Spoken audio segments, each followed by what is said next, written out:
예, 보신 대로 미 연준이 베이비 스텝을 단행하면서 우리 경제에는 어떤 영향을 미칠지 주목되고 있습니다. 네, 관련 내용 석병훈 이화여대 경제학과 교수와 함께 자세히 짚어보도록 하겠습니다. 어서 안녕하세요. 오세요. 안녕하십니까. 자, 요 미국이 금리 인상을 이제 계속해서 하고 있는데 이게 굉장히 최고치라고 그래요. 몇 년 만에. 예, 그렇습니다.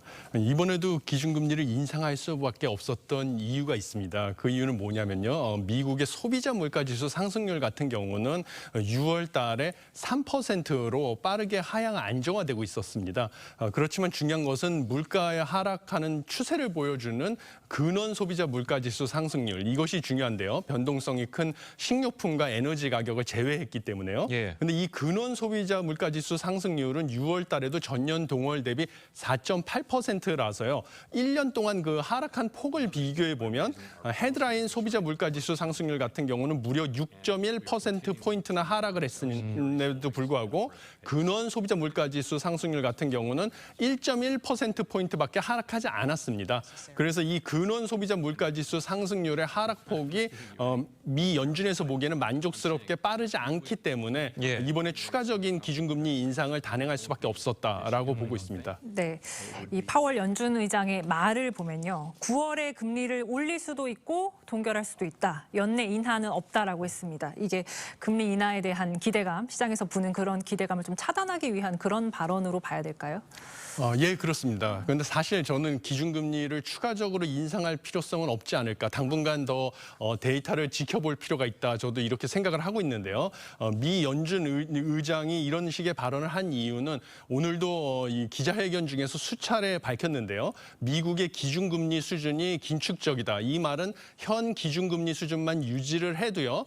물가는 추세적으로 떨어진다는 것을 뜻합니다. 그런데 이번에 0.25%포인트 추가적 인상을 했기 때문에 물가가 하락하는 속도는 더 빨라질 것이다. 이런 얘기를 했거든요, 오늘도.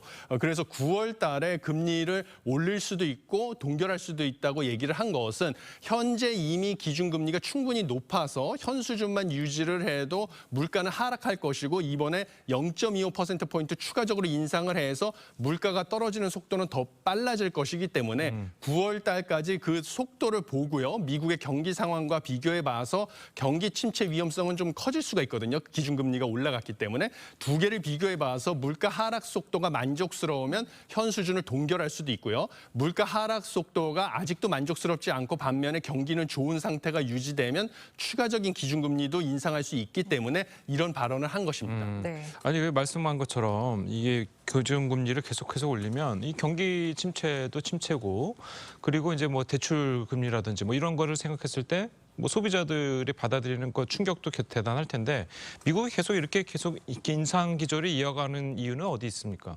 미국이 인상 기조를 이어가는 이유는 결국 근원 소비자 물가지수 상승률을 안정시키기 위해서는 서비스 물가를 잡아야 됩니다.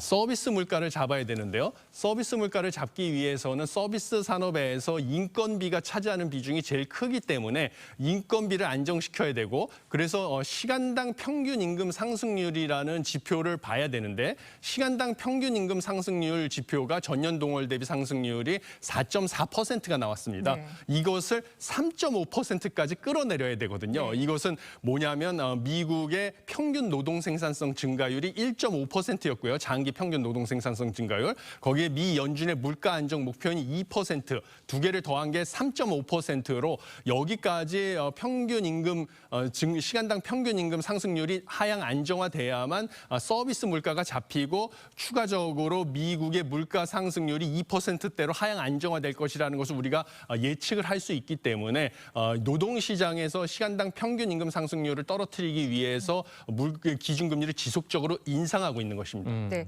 시장에서 지금 가장 궁금한 건 금리 인하 타이밍입니다. 교수님께서는 언제쯤 이제 미 연준이 금리를 인하를 시작을 할 것으로 예상을 하시는지요? 예, 미 연준 기준금리 인하 시점은 시장에서는 뭐 연내 인하를 기대하는 네. 사람들도 있고요. 뭐 내년 상반기 중에 인하를 할 것이다라는 예측도 많이 있는데요. 저는 좀 비관적으로 봐서 빨라야 내년 하반기에 기준금리 인하가 가능할 것이다라고 보고 있습니다.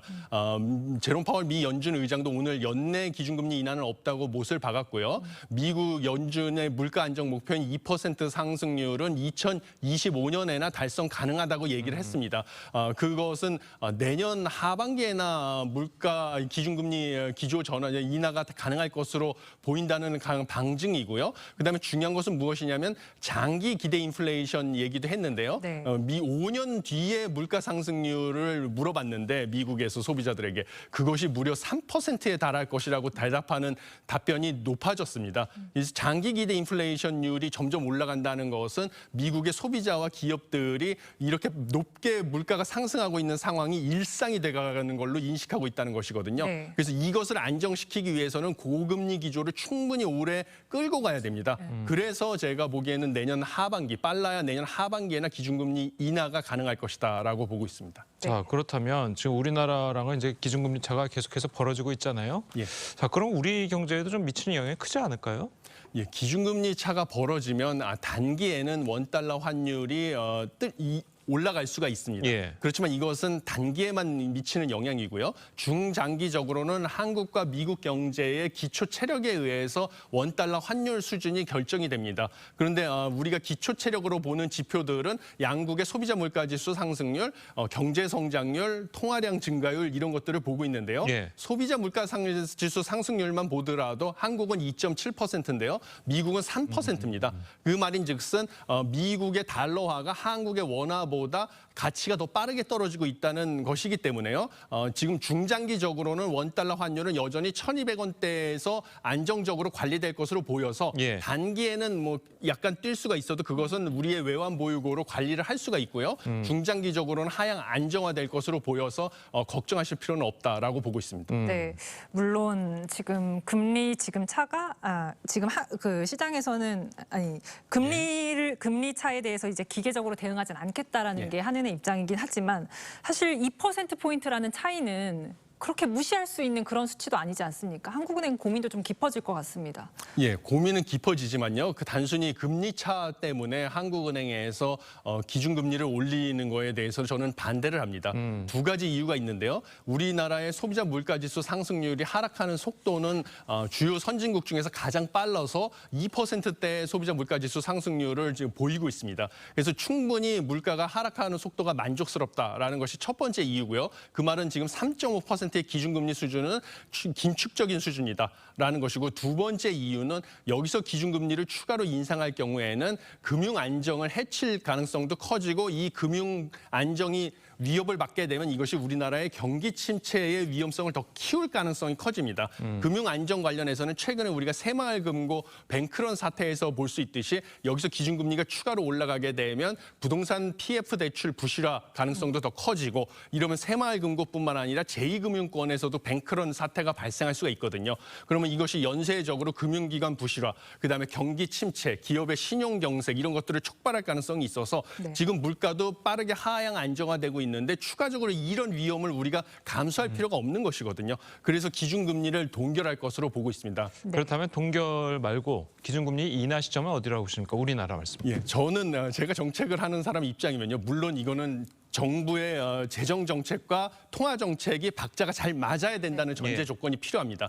정부에서 불필요한 재정 지출을 줄이고 허리띠를 졸라매면요. 지금 세수 펑크 우려도 있기 때문에 어차피 그렇죠. 허리띠를 졸라매면 우리의 물가 하락 속도는 더 빨라질 것입니다.